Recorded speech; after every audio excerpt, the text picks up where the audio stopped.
Good morning, Bellows Falls and Keene, and welcome to the feed with Mike and Marty. We're going to do another Sojourns highlight today. So we have Dr. Clif Steinberg with us, and we have Dr. Beth Kamhi with us, and we're going to be talking a little bit about chiropractic a little bit later on, and the philosophy behind it, and how it helps with daily stress. But first, Marty, with the local events. Local events. So at the Bellows Falls Opera House, the movie for the next 2 weeks is The Flash. Continuing with the DC Comics, DC Comics kind of franchise, June 16th to June 27th. The classic movie is in celebration. All this month they're doing movies for Pride Month. So the movie tonight is Pride. It is R-rated, starts at 7 p.m. It is being sponsored by the LGBT National Coming Out Support Hotline. And there's going to be a special pre-movie event happening at the Flatiron Cooperative. John Langford, a musician and activist, will be doing some music and discussion from 5 to 7 at the Flatiron Cooperative. So you can have like a pre-date to the Pride movie tonight. On June 17th, this Saturday, another Pride event happening. A queer tea dance is happening at the Field Center from 4 to 10. We do have a poster on that, I believe. Just to give everybody the details. We don't? Okay. Thought we did. Awesome. Okay, moving on. It is, drumroll please, Alumni Weekend in Bellows Falls. The biggest weekend in Bellows Falls. One of the biggest weekend in Bellows Falls. So we have class night happening this evening at the Bellows Falls Union High School. We have graduation happening tomorrow night.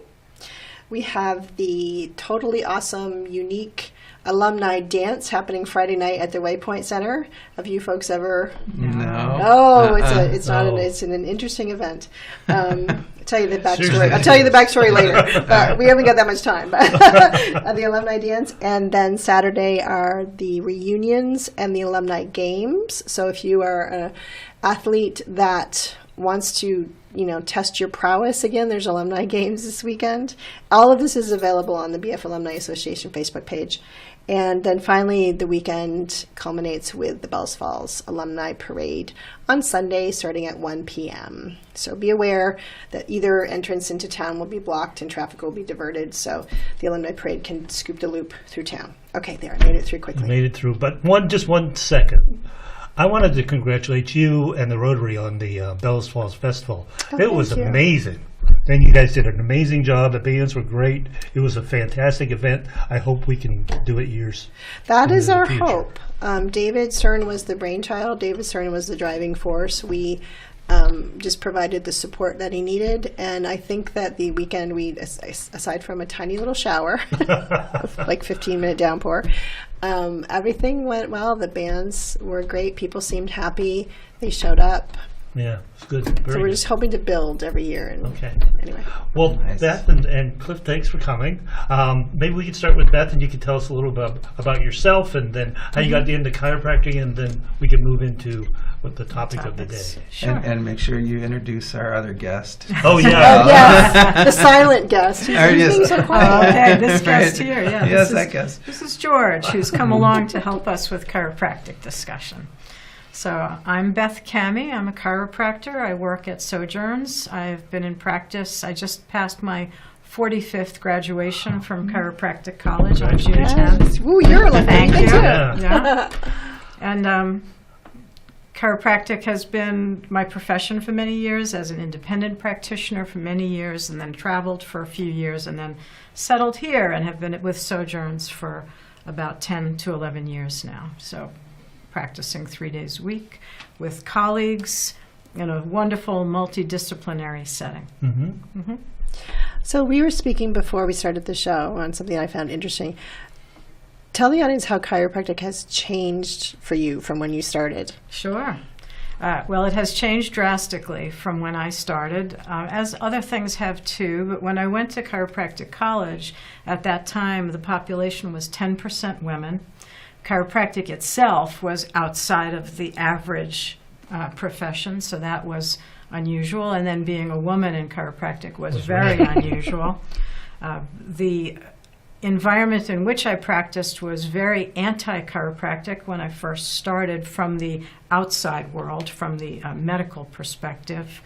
And over time, that has changed drastically. Now it's much more mainstream. People are used to it. As I had mentioned to Marty, there was one point early in my career where for the first time ever, a medical doctor had referred a patient to me, and I literally almost fell out of my chair when they told me that. That's not good for your spine. No, that's right. So it has changed a lot, and I think to the benefit of society in general, to the benefit of people's health and having many choices for their less aggressive interventions up to whatever might be needed also in the medical side. So it's better for everybody. So tell us, like, with that being said, with it being more mainstream, I still think there's a large amount of people that don't fully understand what chiropractic is. So Right. perhaps George can help us. Yes, I'll give you a short primer on what chiropractic is about. Most of people think of chiropractic as back problems or back pain, a back doctor, and we are that, but we are more than that. So chiropractic is based on the relationship of the spine to the nervous system. So here's George. Let's see how he looks on camera. Okay. When we look at this, this is us. This is our framework. We are built on this, and all of our soft tissue structures, our nervous system, our muscles, our organs are all built onto this frame. So when we think of chiropractic, we're interested in, here's the brain, the spinal cord inside of this movable structure. And if you see the yellow points, those are all the nerves that exit from the spine. So the spine transmits the nervous system from the brain to the body, from the body to the brain. Chiropractic is based on the idea that nerve flow can be interfered with by slight misalignments of the spine, and chiropractic terms that subluxation. So that our job is to evaluate people who come in for different complaints, back pain, sometimes headaches, sometimes other things, such as asthma can be influenced, not every case, but sometimes. And we evaluate the spine for any kinds of misalignments that might be occurring, impacting nerves, and any complications to those. So, there are people who have had injuries as we get older. We have arthritis. There are disc problems. There's all kinds of complications. So we evaluate, make sure that it's safe, that it's appropriate, and then we physically work on the spine in certain special ways to help improve the mechanical function as well as the nerve flow. Yeah. I just find it, like, I couldn't live without it. It's interesting because I originally went to chiropractic because my job required a lot of overuse movement patterns. And I thought, chiropractic is saving me. And then I stopped that job and had now I have a very sedentary job. And you know what? I need chiropractic even more. Yeah, that's right. So maybe we should touch on that topic. Yes, that kind of brings us to our topic of the day, which is we were thinking that a good useful topic for everybody to learn about, think about, is the effects of our modern lifestyle, which is in many ways not good for our health. Primarily because of, from my perspective, the lack of movement. So we are built to move. Our ancestors, even just in New England, not too terribly long ago, would be sitting maybe 3 hours a day, 4 hours a day, and mobile the rest of the time. With our modern lifestyle, we're sitting, many of us, for 10 to 13 hours per day. And Like this. Yes. Yeah, I think that's a big piece of it is the, sort of not just that we're sedentary, but the way in which we hold ourselves, and the stress of modern life. And in terms of sort of alignment and flow in the body and chiropractic care, I think that the movement becomes really key. And then, having somebody help you figure out what you can do to compensate, because it's not reasonable to think we're just going to suddenly be moving 13 hours a day for an office job. So you do a lot of education as well, I think. Yes. I'm lucky enough that my job is moving. I'm moving all day. When I first started using a pedometer, I found that I walk 1.75 miles right around my table in my treatment room. Wow. So for me, it's easy. But for a lot of people who are sitting, I do often coach people that for a sedentary job like a computer job, how you sit is important. Having the right chair. I know, I'm thinking of that as you're talking. Yeah, Same, right? yeah, having the right ergonomics for where the computer is are all very pertinent. You know, people get wrist problems. They're aware of things like carpal tunnel. If their head is protruded forward all the time, that creates degenerative changes and problems in the neck. So I coach people on posture, things like every 10 minutes. You have to move at least 10 minutes of every hour. So even if you're in an office job, instead of sending an email to your colleague, get up and walk across the room and go talk to them, or go get some more water and then go take a walk to the bathroom and relieve yourself. So just build it into your movement. I also instruct a lot of patients who have very upper body intense activities, like I take care of patients who are potters, for instance, professional potters. So that would be. Right. So for them, they can easily take a TheraBand, an exercise band, and tie it to their workstation, and for a few minutes every hour sit up, take good posture, and do some rows to counteract all the forward motion that they're doing. So there's many strategies like that you can build into even a job that is sedentary to help with some of those concerns. Can you explain a little bit? You touched on it with the rounding, but can you go over the natural lumbar, the natural curves, and then Sure. how we end up not in so much a natural position? Sure. Because I sit here with my shoulders rounded. Yes, and we talked about that a little the last time we met too, Yes, right? I'm working on it. Yes. So when we look at the spine, it's amazing for a two-legged animal that we are, that we have figured this out and we can stand under gravity and function. When we look at the spine from behind, it's supposed to be straight. When it's not straight, that's what people know of as scoliosis, for instance.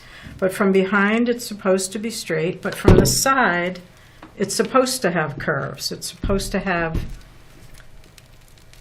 a little bit of a forward curve in the neck, a little bit of a backward curve where all the ribs attach, a slightly forward curve at our waist, and then a backward curve over our rear end. And that allows us to be a shock absorber. So if we don't have those secondary curves, it creates ongoing, Interesting. Yeah. building mechanical problems. So the first thing that often happens is this forward position of the neck.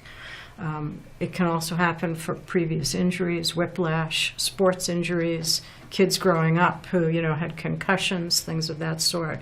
And the body will balance itself. It has a reflex built in to do that. So if you wind up with a neck position that's forward, your body will not let you walk around looking at the floor. It has a reflex to bring your eyes to the horizon. So it will then either take away some of the other curves or add curves in your lower back in order to balance the head to the horizon. And those all can progress to ongoing wear and tear. I'm fascinated every time you speak. I learn more and more and more. And I think that sometimes you really, really have to understand it. And I love the visual, and I love the way that you explain it so that we can then understand how we fix it. Right. Because we're the only ones that we can go in and see you, but if we don't do the work That's right. in between, That's right. Yeah. Certain problems wind up when they get more advanced. Like one of the things the body will do is when something has shifted in alignment, if it's a threat to the nervous system, what the body will do is fixate it. It'll stabilize it there. If it's not able to fix the misalignment itself, it will solidify it so it doesn't progress, and that's when problems become chronic. At that point is when someone needs chiropractic to help restore movement at the intersegmental level, and other things like exercise, physical therapy, other modalities that help to restore the movement. And then there's homework, which is learning to change your posture, strengthen the areas that are weak, stretch the areas that are tight. And by doing that, you can prevent an incredible amount of pain and suffering, not just in the near term, but in the long term. As I often discuss with my patients, my job is not to make you feel better right now as much as it is 15 years from now. And in part of it is in the education and in the patient's willingness to take care of their own structure, as we had talked about. Oh, yeah, do we have that? Can we put up that slide? It's just because it's kind of the heart of what you do at Sojourns. It is for all of us. It's pertinent for. It's the slide. There we go. So this was a quote that we were instructed from in chiropractic college from Thomas Edison: "The doctor of the future will give no medicine, but will instruct his patient in the care of the human frame, in diet, and in the cause and prevention of disease." And that is, in fact, the overall contributions of all the practitioners at Sojourns. Because you all work basically as teams, and I think the diversity of perspective. You had said that again in our pre-chat. Yeah. You want to kind of go into that maybe a little bit for folks? Well, yeah, sure.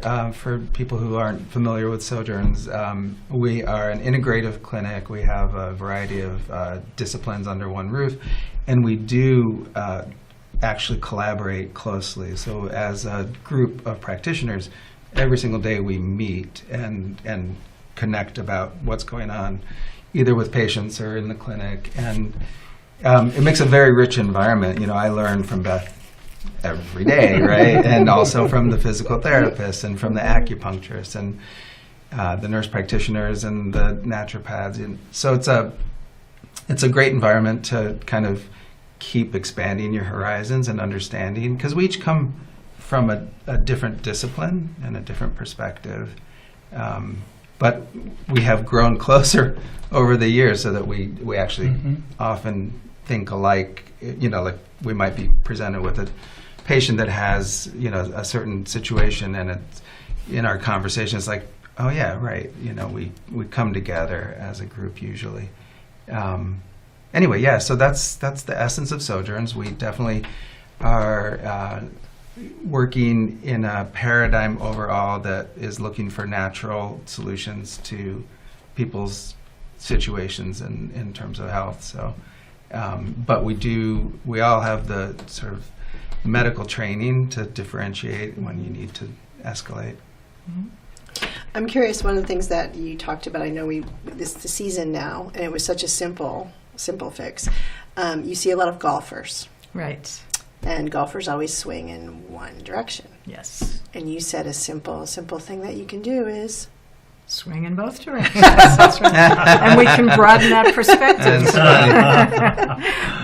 but yeah, what Marty is referring to is that one of the advice I give people is for symmetry. So we are two-sided, and the more symmetrical we are in our use, the better it is for our physical well-being. So an example is golf. When you're golfing, it's good for people. I like my patients to go out and golf. It's good for intersegmental mobility, but it's repetitive in one direction, and that can be a problem because then the muscles firing repeatedly one direction will tend to misalign the spine. And then you have a problem. So I often will advise my golfers that when they go up to the tee, they first take an opposite stance. If they're a righty, they take a lefty stance, or vice versa. Do 3 or 4 practice swings, complete practice swings, a wind up all the way through a follow through to loosen up on that side, and then turn around and take their normal stance, practice and play. Not only will this benefit their spine, but it benefits their game. Really? I was just going to say, Yes. I think that's the key. That's the key thing to emphasize. That's benefits what their game. That's right. That's how I get people to do it. That's the hook. Yeah, exactly. If they're hooking or slicing, it there helps you to go. straighten that out. Perfect. Well, is that it's true in golf, but is it true in general then that like handedness, like left-handedness or right-handedness, tends to create Yes. an imbalance, and then you work with that? Or Well, yes, like, in I could some see batting, ways. you know, baseball Yes, or baseball, something else. even things like raking, Yeah, raking. you know, or my patients who have horses. I'm a horsewoman, so I relate to that. When you're cleaning stalls, you got to switch off. When you're digging in the garden, you got to switch off.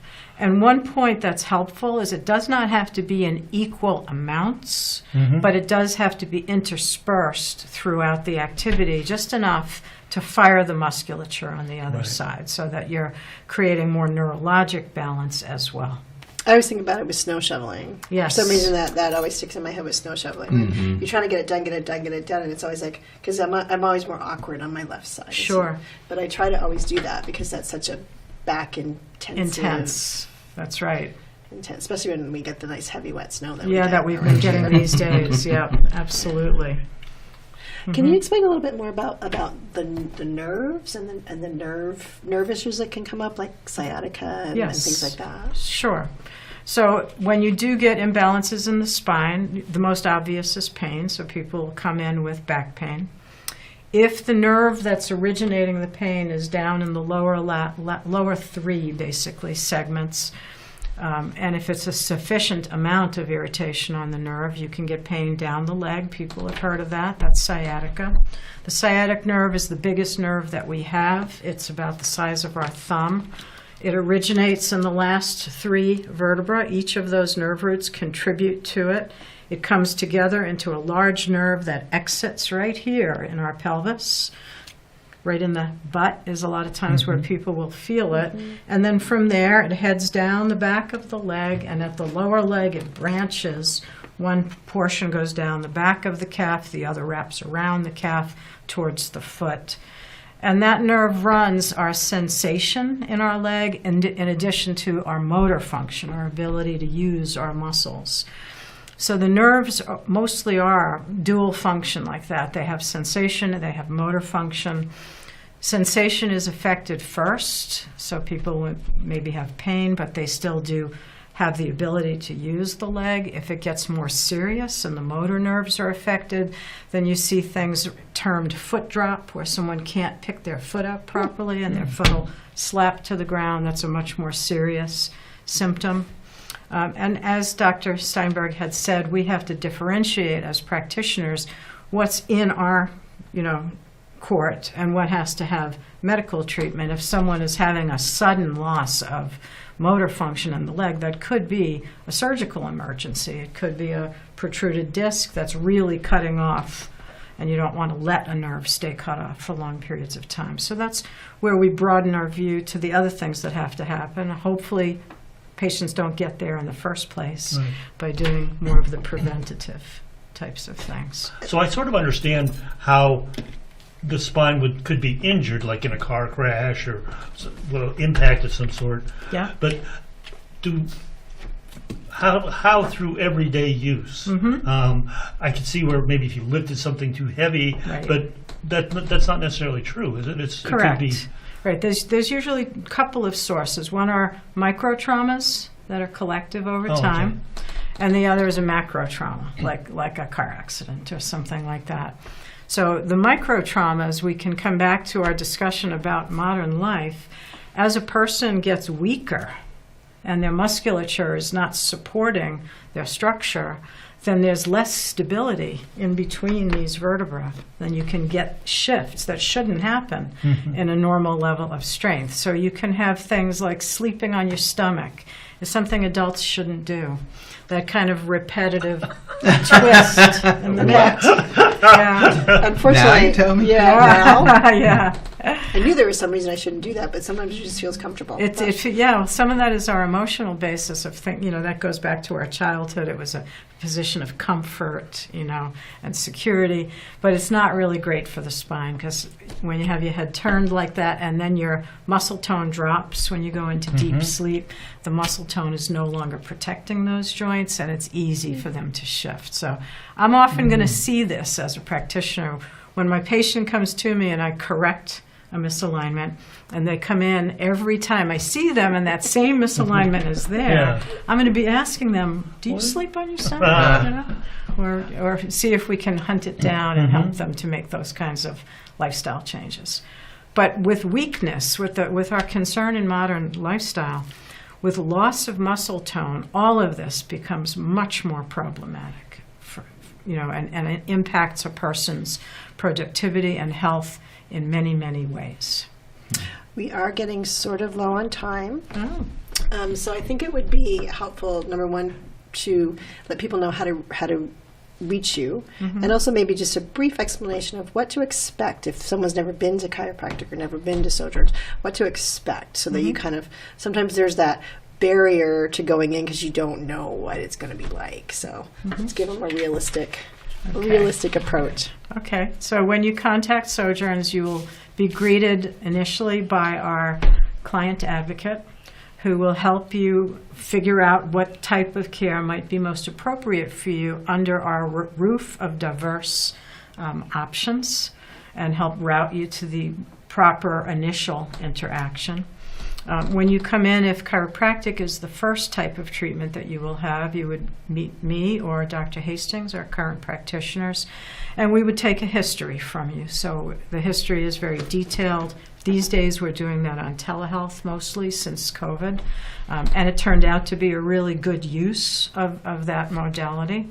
So we'll have a conversation and we'll talk about your health concerns, your problems, what types of injuries you may have had in your lifetime. How you sleep. Yeah, how you sleep, right? What you do for a living, what your work is. And we'll talk about that so I can get an idea of what the problems might be. And then when you come into the office, you'll have a physical examination. And if you see me, you have a chiropractic-oriented physical. If you see Dr. Steinberg, the physical will be of a different orientation, a more medical type and naturopathic orientation. And then once the exam is done, if we feel that it's appropriate to treat you, then we do a treatment that's called an adjustment. An adjustment is hands-on. We'll be touching you. We'll be pushing on the spine in certain special ways. It's very gentle. It's not painful. And in my profession, there are many, many methods that run from very mild to more physical. And at Sojourns, we run in the mild to medium range of techniques in the chiropractic side of things. And based on who you're working with. That's right. Yeah. That's right. Yeah. And I would just say, to answer that question a little bit about, coming into Sojourns, it's a very comfortable place. People frequently say they walk in and it sort of feels like home, and it is actually an old farmhouse. And it's a very friendly place. It's not intimidating, and I think that's a good thing for people to know, basically. Yeah, I think we're almost, we got to wrap it up. Getting the sheets. Once again, we just get deep into the conversation. I didn't even get to ask absolutely. all my questions, but we hope that we're going to continue with the Sojourns spotlight on practitioners, because I think the information is They're great. invaluable. Oh, so much every time. Yeah, I think Kai Morrison, who's a naturopath and an acupuncturist, Is next up. Oh, great. Awesome. Okay, well, that's it for today. Attend alumni events and have fun. Well, I can Thank you. Bye.